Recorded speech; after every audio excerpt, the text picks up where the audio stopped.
흔히들 이렇게 우리가 신앙생활하면서 듣는 말이 있습니다. 신앙이라는 것이 개인의 목적에 맞춰져 있어서는 안 된다라고 많이 듣습니다. 물론 이것을 모르는 성도는 없습니다. 저마다 그래, 우리의 신앙은 내 개인의 목적에 맞춰져 있어는 안 돼. 하나님께만 맞춰져 있어야 돼 라고 생각을 합니다만, 그러나 우리가 현실을 살아가면서 환경의 지배를 받기 때문에 우리가 신앙의 방향이 개인의 목적에서 벗어나기란 여간 어렵지 않다는 거예요. 참 힘듭니다.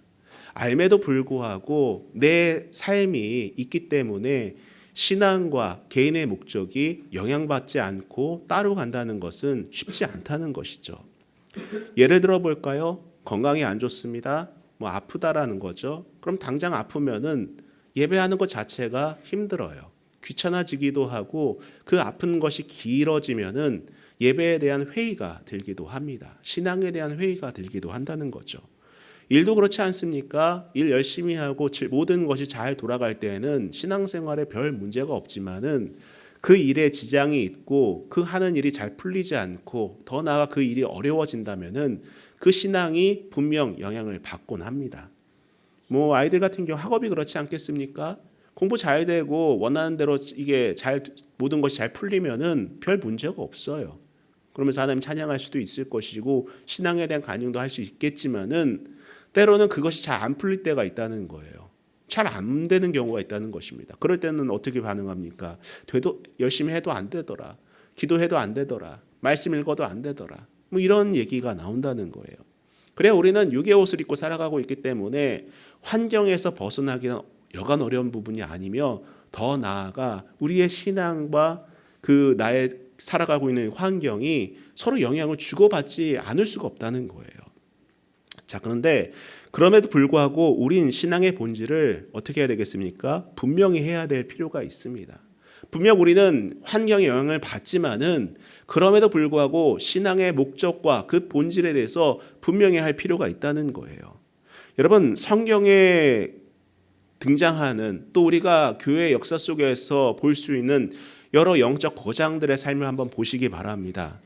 그들의 삶을 보면은 정말 우리와는 정말 다른 삶을 살아가고 있었고 그런 삶을 살아냈었습니다. 분명 그들도 우리와 같습니다. 우리와 똑같은 성정을 갖고 있고 우리보다 더 열악한 환경에 처해 있을 때도 있었습니다.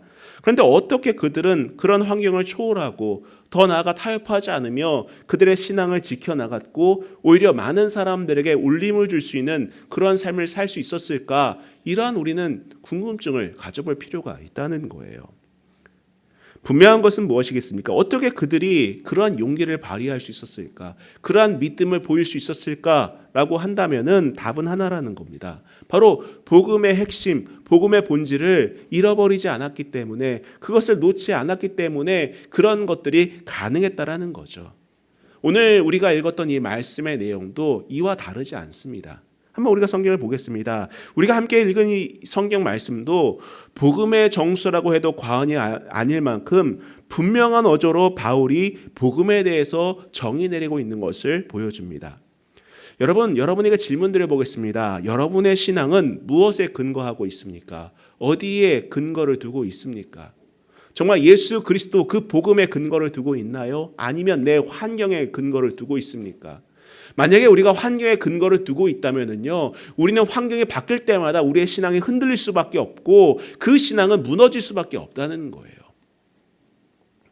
비록 자신은 복음을 따른다고 하지만은 내 안에 분명한 확신이 없다면은 아니면 다른 우상을 내 마음에 품고 있다면은요, 여러분 그것은 온전한 신앙이라고도 할 수 없을 뿐더러 겉껍데기만 그리스도인이 될 수밖에 없다는 거예요. 오늘 저와 여러분이 이 바울이 정의한 복음, 이 신앙의 분명한 기조를 우리가 꼭 붙들고 나아갈 수 있기를 축원합니다. 여러분, 예나 지금이나 복음의 본질을 흐리게 하는 것들이 참 많이 있어요. 우리는 저마다 자기중심적이고 내가 우선순위에 서 있는 그런 가치 속에 살다 보니 쉽게 이런 가치 속에 빠져들곤 합니다. 그래서 복음의 본질을 흐리게 하는 경우가 있다는 거예요. 사실 오늘 우리가 읽은 말씀 가운데에서 바울의 선언들이 곳곳에 등장을 하는데 이러한 선언들 역시 그러한 가치들을 경계하면서 선언하는 것들이기 때문에 더 우리에게 의미가 있다라고 볼 수 있다는 거죠.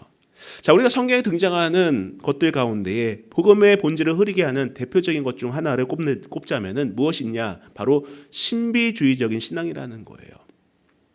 자, 오늘 성경 가운데에 이제 바울이 1차 전도행을 출발하면서 비시디아 지방, 오늘날로 말하면 터키 서부입니다.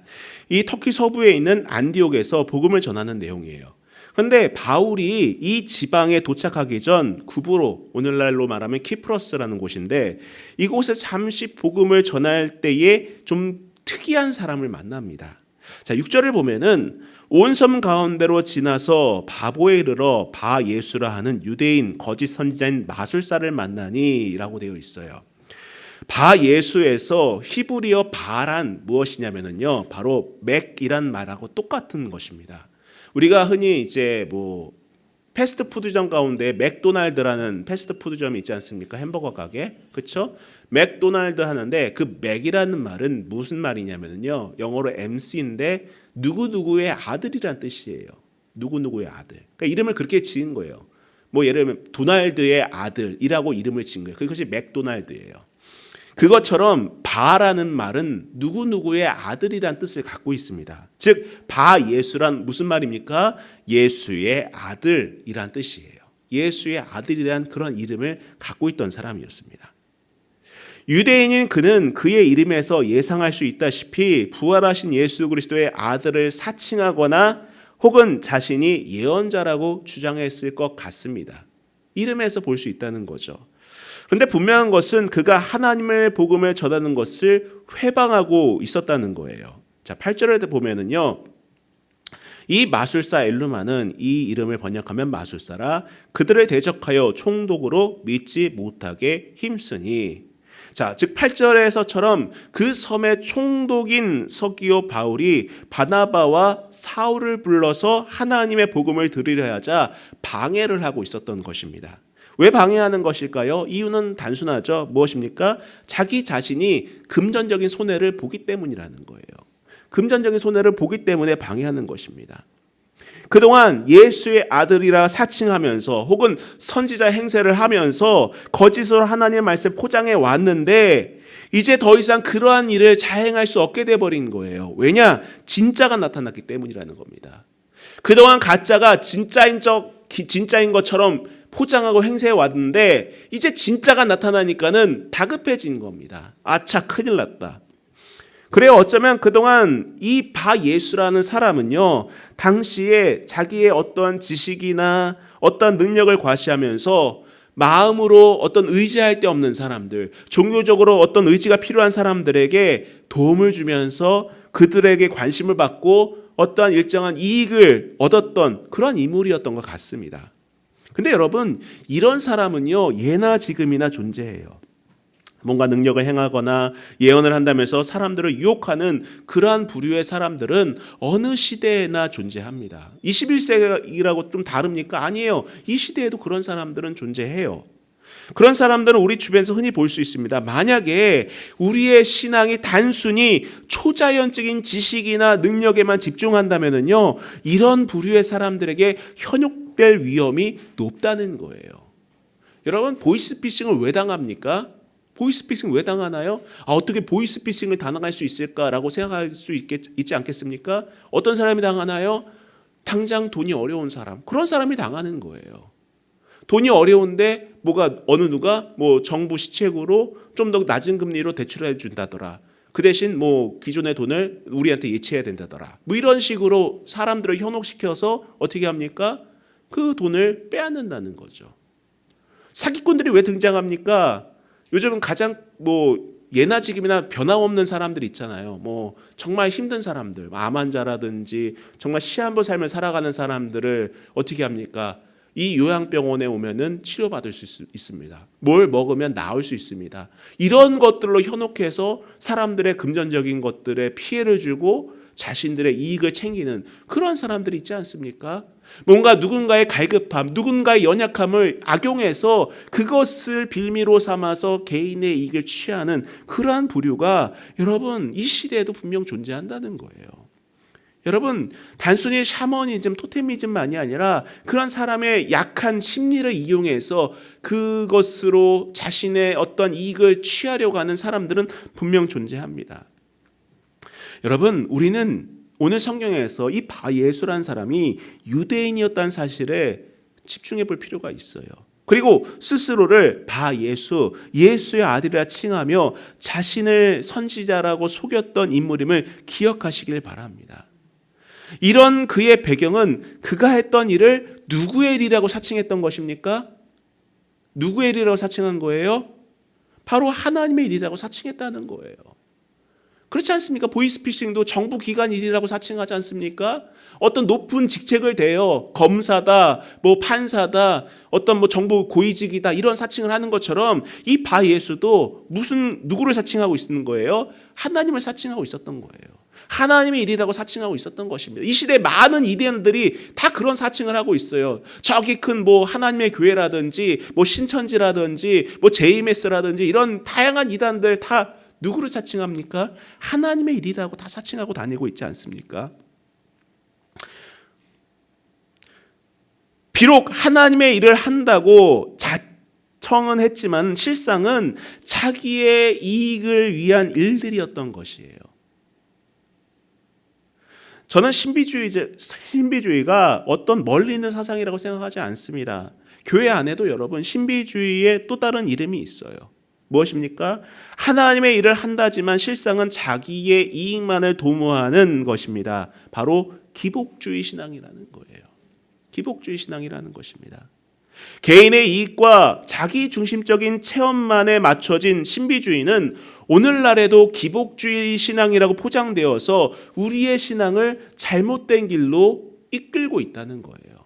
우리는 그것을 정말 경계해야 됩니다. 이 기복주의는 단순히 복만을 원하는 신앙이라고 제안하지 마세요. 여러분, 자신의 믿음과 직분을 빌미로 개인의 이익을 도모하려고 한다면 그것 또한 기복주의 신앙의 변형된 모습이라고 할 수 있는 거예요. 여러분, 복음서에 등장하는 예수님의 여러 가지 이적과 기적을 한번 생각해 보시기 바랍니다.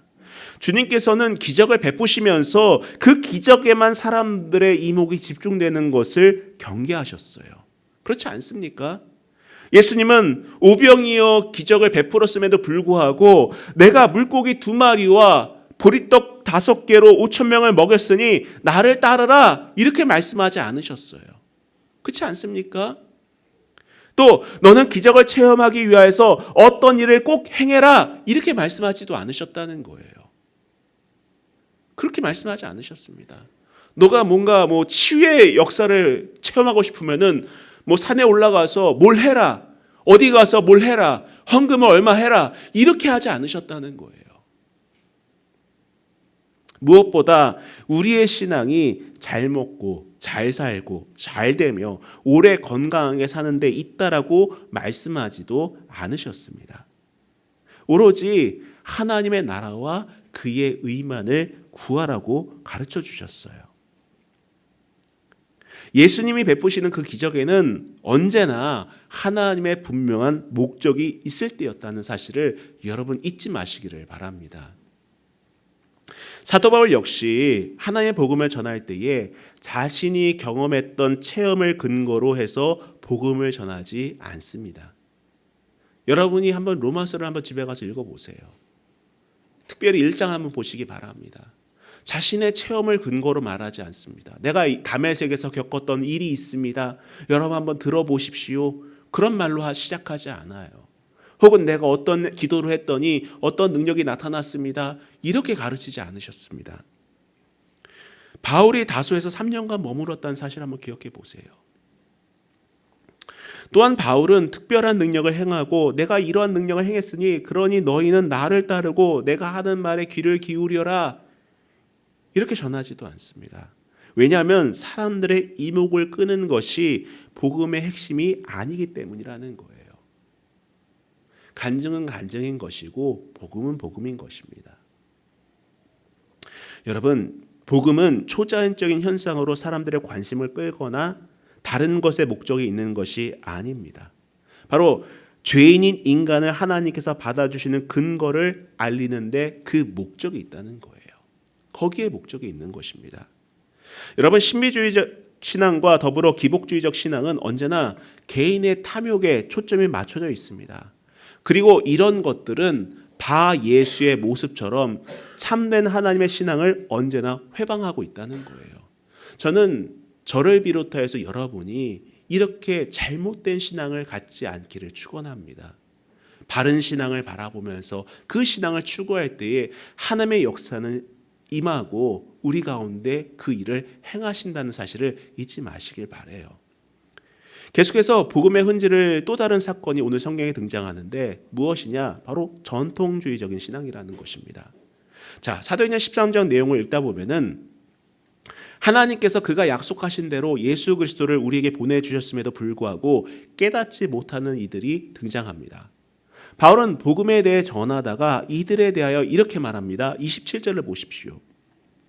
예루살렘에 사는 자들과 그들 관리들이 예수와 및 안식일마다 외우는 바 선지자들의 말을 알지 못하므로 예수를 정죄하여 선지자들의 말을 응하게 하였도다.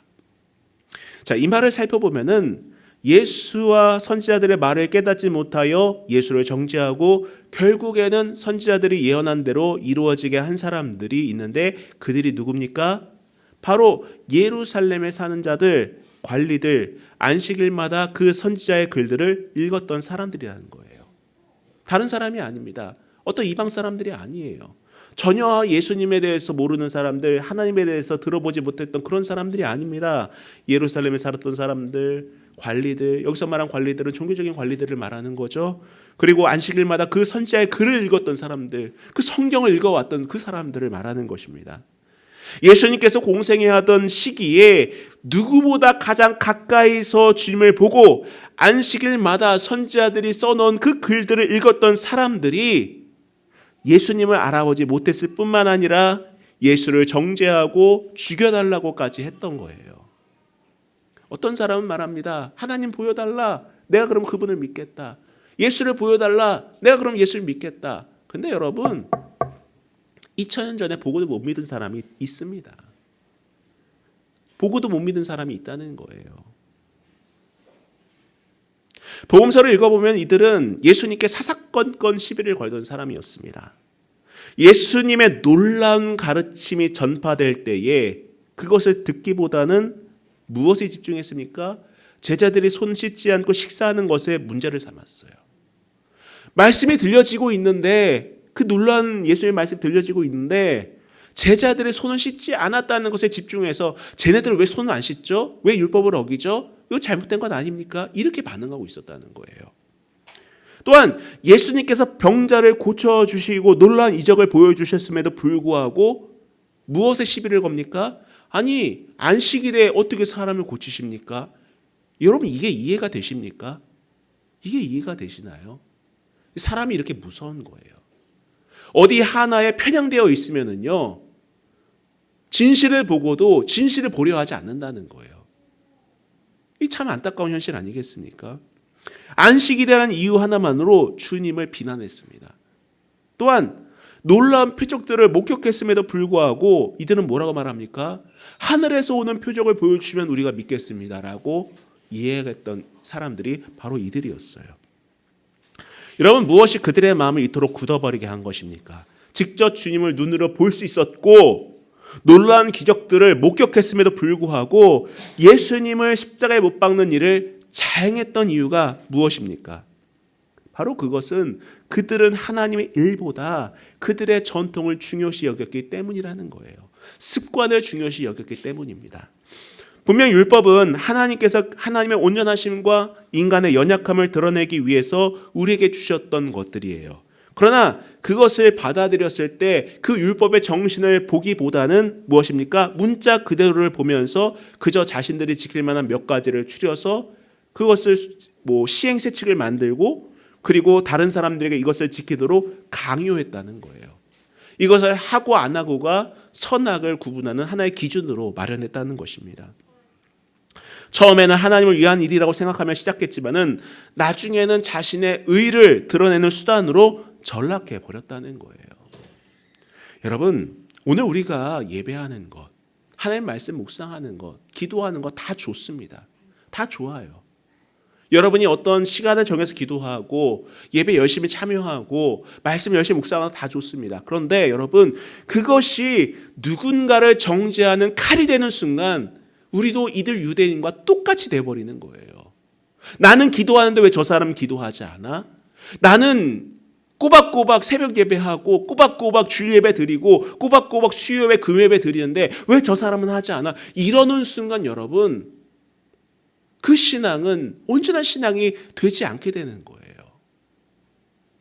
나는 금식하는데 왜 저 사람은 금식하지 않아? 나는 이렇게 하는데 왜 저 사람은 저렇게 하지 않아? 이렇게 되는 순간 여러분, 우리는 하나님의 일을 보지 않게 되는 것이며 그저 습관적인 신앙인으로 전락해버리고 마는 거예요. 내가 의가 되는 것입니다. 내가 선이 된다라는 거예요. 여러분, 유대인들도 그렇지 않습니까? 그들은 역사적으로 볼 때에 가장 가까이서 예수님을 만날 수 있었고 그분의 음성을 들을 수 있었고 그분의 이적을 경험할 수 있음에도 불구하고 그러한 특권을 누릴 수 있었음에도 불구하고 주님을 십자가에 못 박는 장본인들이 되었다는 거예요. 여러분, 우리도 그럴 위험이 있습니다. 그럴 위험이 우리에게도 내재되어 있다는 거예요. 나의 신앙이, 나의 열심이, 나의 순종이 누군가를 재단하는 칼이 되는 순간 우리도 마찬가지로 예수를 십자가에 못 박는 죄인이 될 수밖에 없다는 것을 여러분 꼭 기억할 수 있기를 바랍니다. 여러분, 강요하는 게 아니에요. 자신의 기준을 남에게 강요하는 순간 여러분, 이것은 정말 감당이 안 되는 일로 벌어지는 것입니다. 뭐 신앙뿐입니까? 우리 삶의 습관도 그렇잖아요. 부부가 처음 결혼했을 때 가장 갈등을 일으키는 이유가 무엇입니까? 나의 생활 습관과 그 사람의 생활 습관이 다르다는 거예요. 결국에는 그렇지 않습니까? 뭐 사소한 얘기로 치약 짜는 거 얘기는 하지만은 여러분, 그게 다 생활 습관들 아니에요? 내가 그동안 20년, 30년을 살아온 습관과 저 사람이 살아온 습관이 분명 다른데 그것을 인정하지 않고 어떻게 합니까? 나에게 맞추라고 했을 때 갈등이 일어나는 거잖아요. 신앙은 다릅니까? 여러분, 신앙도 똑같은 거예요. 여러분, 이들의 모습은 여러분 우리에게도 찾아볼 수 있어요. 만약 누구든지 자신이 누구인지에 대한 진지한 고민과 더불어 그런 나에게 예수는 어떤 존재인지에 대한 깊은 성찰 없이 습관적인 예배만 드린다면요, 습관적인 제단만 한다면 그런 사람들은 전통주의에 빠졌던 유대인들과 별반 다를 바가 없다고 단언할 수밖에 없습니다. 여러분, 특정한 장소에 있기 때문에 그리스도인이 되는 것이 아니에요. 일정한 배경을 갖고 있다고 해서 그리스도인이 되는 것도 아닙니다. 목사의 자녀라고 해서 그 아들들이 목사처럼 행한다? 여러분, 그런 오해하지 마세요. 그렇지 않습니다. 제 신앙은 제 것이고 아이들의 신앙은 아이들의 것이에요. 제 구원은 제 것이고 아이들의 구원도 아이들의 것입니다. 가족이라고 해서 같은 무리라고 해서 패키지로 천국 가는 것이 아님을 꼭 기억할 수 있기를 바랍니다. 또 지식과 배움이 있다고 해서 진정한 그리스도인이 되는 것도 아닙니다. 여러분, 말씀을 듣고 배움의 목적은요, 어디까지나 그 말씀대로 사는 데 목적이 있는 것입니다. 그렇지 않습니까? 그것대로 사는 데 목적이 있는 거예요. 여러분, 요즘 유튜브 많이 보시죠? 유튜브 보면은 대체로 뭐 많이 봅니까? 뭐 어르신들 같은 경우 건강에 관한 정보를 많이 보잖아요. 그거를 뭐 계속 본다고 해서 건강해집니까? 아니에요. 그렇지 않습니다. 그 핸드폰 내려놓고 옷 갈아입고 산에 올라가야지 건강해지는 거예요. 그렇지 않습니까? 그것이 실행해야지 건강해지는 거예요. 말씀도 마찬가지입니다. 백날 여러분 설교를 들어도요, 정말 중요한 것은 설교를 내가 들었다가 아니에요. 뭐 큰교회 목사님 설교 들었다 이게 아닙니다. 여러분 착각하지 마세요. 어떤 교회의 크기라든지 어떤 목사님 설교를 들었다고 해서 내가 그만큼의 믿음을 갖고 있다라고 생각하지 마시기 바랍니다. 정말 중요한 것은 단순한 구절이라 할지라도 그 말씀대로 살아낼 때에, 그 말씀을 내 마음에 간직하고 그 믿음을 실행해낼 때에 그 사람이 진정한 신앙인이 되어가는 것입니다. 우리는 이쯤에서 사도 바울이 선언한 빌립보서의 고백을 떠올릴 필요가 있습니다. 빌립보서 3장 5절부터 8절 말씀을 한번 찾아보시기 바랍니다. 한번 찾아보세요.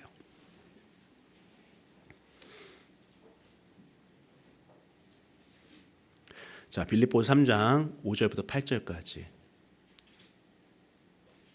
제가 읽어드리도록 하겠습니다. 나는 8일 만에 할례를 받고 이스라엘 족속이요 베냐민 지파요 히브리인 중에 히브리인이요 율법으로는 바리새인이요 열심으로는 교회를 박해하고 율법의 의로는 흠이 없는 자라. 그러나 무엇이든지 내게 유익하던 것을 내가 그리스도를 위하여 다 해로 여길 뿐더러 또한 모든 것을 해로 여김은 내 주 그리스도 예수를 아는 지식이 가장 고상하기 때문이라. 여러분, 이처럼 바울은 자신이 갖고 있던 배경과 종교적인 습관을 자랑하지 않습니다. 결국 그것을 자랑하지 않아요.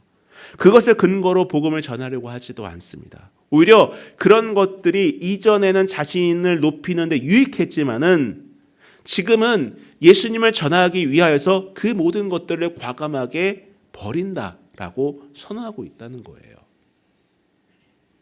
자, 그러면은 하나님의 백성으로 세워지는 유일한 조건이자 복음의 본질, 복음의 목적, 복음의 정체성은 과연 무엇인가?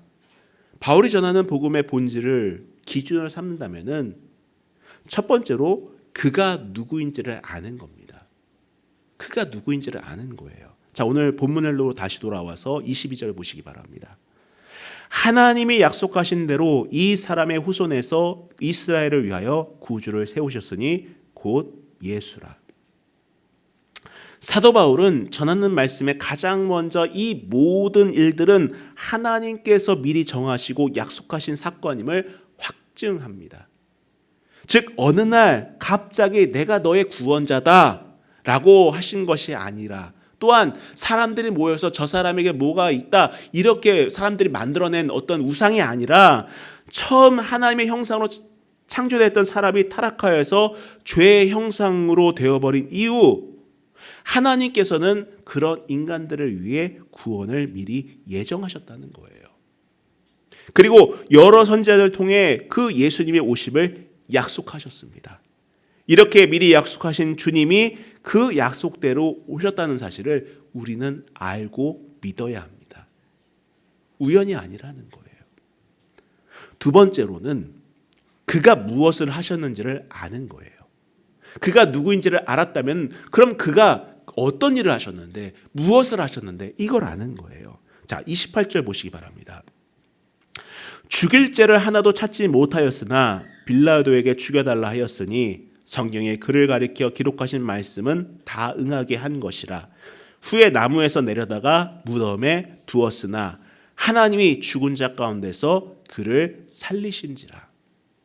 바울은 예수님에게 아무런 죄를 찾지 못했음에도 불구하고 유대인들에 의해 죽임을 당하는 사건을 언급해 주죠. 그분이 우리에게 오셔서 왜 아무 죄 없이 죽임을 당해야만 했는가? 그리고 그가 30절과 37절 말씀처럼 다시 살아나셨다는 말은 도대체 무엇인가? 우리는 이 사건에 대해서 진심으로 관심을 가져야만 합니다. 아니, 그분은 왜 죽어야만 했으며 그가 부활했다는데 그게 도대체 무엇인가? 이것에 대하여서 우리는 관심을 가져야 된다는 거예요. 바로 그것이 지금 나를 향한 사건이라는 것을, 지금 우리를 향한 사건임을 우리는 꼭 알고 관심을 가져야 합니다. 세 번째로는 그가 행하신 일이 우리에게 어떤 의미인지를 깨닫는 거예요. 우리에게 어떤 의미인가? 그 예수님께서 하신 일이 우리에게 어떤 의미인가를 깨닫는 것입니다. 자, 38절부터 보시기 바랍니다.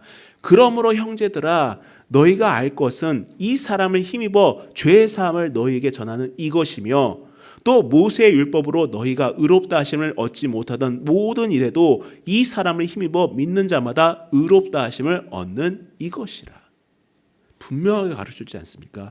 이 말씀처럼 하나님의 약속대로 예수님이 오셨고 아무 죄 없이 순환당하실 뿐만 아니라 십자가에 달려 죽기까지 한 일이 바로 누구를 향한 일이다? 나를 향한 일이다. 우리를 향한 일이었다라는 거예요. 바울이 전하는 복음은요, 자신을 통해 나타나는 어떤 능력을 과시하거나 과거에 체험했던 어떤 뜨거운 경험이 아니었습니다. 그걸 말하지 않았어요. 어떠한 상황에서도 그 본질에서 벗어나지 않았습니다. 또한 자신의 배경이나 행해왔던 종교적인 습관을 따라야만 한다고 주장하지도 않았어요. 그가 말한 복음은 단순했습니다. 바울은 오직 성경대로, 다시 말해 하나님께서 약속하신 대로 주님이 오셨고, 그 주님은 우리 가운데 거하시며 하나님의 복음을 가르치시고 약한 자를 고치시며 하나님의 나라를 전파하시다가 수단당하시고 죽임당하셨습니다. 그리고 이 모든 일을 부활을 통해 완성하셨습니다. 그리고 이 모든 일은 바로 인류를 향한, 또한 나를 향한 구원의 길임을 보이셨습니다. 바로 이것을 얘기해 주고 있다는 거예요. 여러분, 우리는 이 사실을 믿는 믿음 안에서 다시금 구원의 감격을 누릴 수 있습니다. 이 사실을 믿고 고백하는 것이야말로 하나님 백성으로 사는 유일한 길입니다. 여러분, 예수님께서 말씀하신 것을 기억하십시오. 너희는 먼저 그의 나라와 그의 의를 구하라. 그리하면 이 모든 것들을 너희에게 더하시리라. 여러분, 여러분의 삶에 현실적으로 어려운 부분들이 있다는 것 저도 압니다. 저도 현실이 있기 때문에 너무 잘 이해해요. 저 역시도 힘겨울 때가 있고, 저 역시도 눈물 날 때가 있고, 저 역시도 마음속에 범민이 일어날 때가 있습니다. 육신을 입고 살아가는 존재이기 때문에 여러 가지 일들로 인해서 고통받을 때가 있어요. 그러나 여러분, 그러한 모든 상황 가운데서 우리를 건질 유일한 힘은 어디에 있습니까? 내가 건강해져서 아니에요. 내가 직업이 생겨서 아닙니다. 내가 공부를 잘해서 아니에요. 어디에 있습니까? 먼저 그의 나라와 그의 의를 구하는 그 일에서 시작되어야 된다는 거예요. 그 믿음이 회복될 때에 여러분이 겪고 있는 많은 문제가 풀리게 될 것입니다. 여러분의 질병도 풀릴 것이고, 여러분의 일도 풀릴 것이며, 여러분의 금전적인 문제도 풀리게 될 것입니다. 언제? 여러분이 복음의 본질을 회복할 때에, 그 믿음의 용기를 가질 때에 그 문제를 해결받는 거예요. 여러분, 모든 일에는 과정이 있습니다. 순서가 있어요. 어느 날 갑자기 나에게 일확천금이 쏟아지는 것도 아니고, 어느 날 갑자기 내가 아프던 몸이 갑자기 짠하고 나아지는 것도 아닙니다. 과정이 있다는 거예요. 저 역시도 질병을 안고 살아가는 사람의 입장에서 저는 그런 고백을 늘 합니다. 나는 하나님께서 일하시는 그 과정 속에 있다라는 믿음의 고백을 늘 해요. 때로는 치료 과정이 아프고 고통스럽더라도 그 순간순간 이것 역시도 하나님께서 일하시는 과정입니다라고 고백한다는 거예요. 여러분이 여러분의 삶 속에서 겪어가는 여러 가지 일들이 있을 것입니다. 가족 간의 여러 가지 일들, 개인의 아픔들, 여러 가지 고민들이 있을 거예요. 그러나 여러분 꼭 아셔야 될 것은 세상 사람들도 다 아는 내용들이에요. 모든 일은요, 작은 무언가로부터 시작되는 겁니다. 그리고 과정 속에서 우리는 성장해 나가는 것이고, 하나님이 예비하신 곳으로 다다를 뿐이라는 거예요. 여러분, 우리는 그 과정 속에 살아가는 사람이에요. 그렇기 때문에 우리는 무엇보다도 여러 상황 속에서 그 믿음을 잃어버려서는 안 되는 겁니다. 믿음의 본질을 놓치지 않아서야 된다는 거예요. 사랑하는 성도 여러분, 믿음을 회복하고 그 본질을 지킴 가운데에서 정말 여러분의 모든 문제가 풀리기를 주님의 이름으로 축원합니다. 우리 같이 찬양하고 기도하겠습니다.